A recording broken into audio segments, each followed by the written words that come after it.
আসসালামু আলাইকুম রহমতুল্লাহ। আশা করি সকলে ভালো আছেন, আমরাও ভালো আছি। ভালো আছি দেখেই তো গেছিলাম বন্ধুরা মিলে ঘোরার জন্য। ঘুরতে গেছিলাম শিবপুর মিনি বান্দরবনে।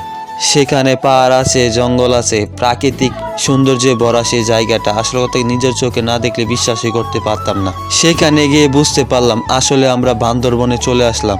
কি সুন্দর প্রাকৃতিক দৃশ্য। মিনি বান্দরবন এটা। তারপর সকল বন্ধুরা উঠতে থাকলাম পাহাড়ের দিকে। আসলে কথা কি উপরে উঠতে গিয়ে আমার অনেক কষ্ট হচ্ছিল। খুব কষ্ট হইতাছে বুঝছেন, বড় পাহাড়। উপরে ওঠার পর নিচের দৃশ্যগুলা দেখতে থাকলাম, আসলে অনেক সুন্দর ছিল। চারদিকে শুধু গাছপালা আর গাছপালা, মনে হচ্ছে বান্দরবন না, চলে আসলাম সুন্দরবনে। হঠাৎ দেখা হলো সান্ডা মামুর সাথে। সান্ডা মামু বলছে এই জায়গাটা শুধু তার। তারপর আর কি আমরাও চলে আসলাম সেখান থেকে। প্রকৃতির প্রেমে পড়েছি আমরা, প্রকৃতির প্রেমে পড়েছি।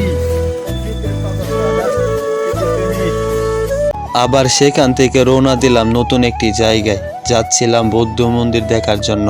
সেখানে গিয়ে মন্দির তো দেখতে পেলাম না, দেখতে পেলাম ভাঙাচোরা ঘর। স্থানীয় মানুষদের কাছ থেকে শুনতে পেলাম এই মন্দিরটি নাকি শত বছরের পুরনো। মন্দিরটির দেওয়ালটি এখনো অক্ষত রয়েছে, কত শত বছরের পুরনো মন্দির। আবার সেখান থেকে রওনা দিলাম ওয়ারি বটেশ্বরে। সেখানে গিয়ে আরো অবাক হলাম।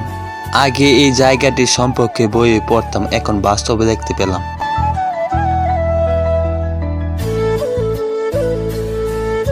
স্থানীয়দের কাছ থেকে শুনতে পেলাম এখান থেকে যত প্রাচীনকালের জিনিসপত্র পাওয়া গিয়েছিল সেখান থেকে নাকি সরিয়ে নেওয়া হয়েছে। গিয়েছিলাম হাবিবুর রহমান পাটেশ্বরীর বাড়িতে দেখার জন্য।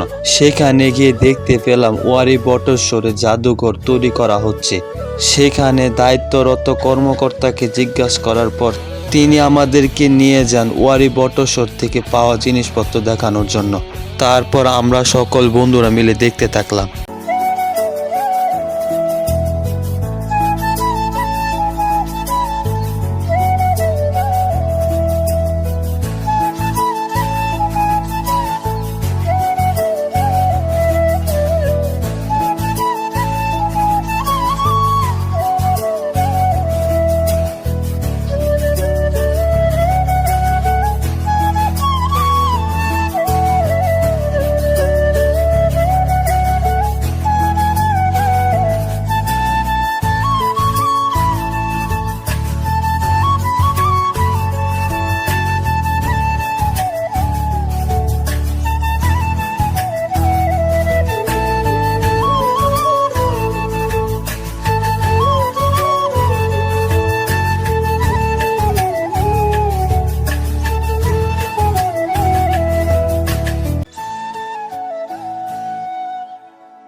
আজকের জন্য ব্লগটা এখানেই শেষ করলাম। সবাই ভালো থাকবেন, আল্লাহ হাফেজ।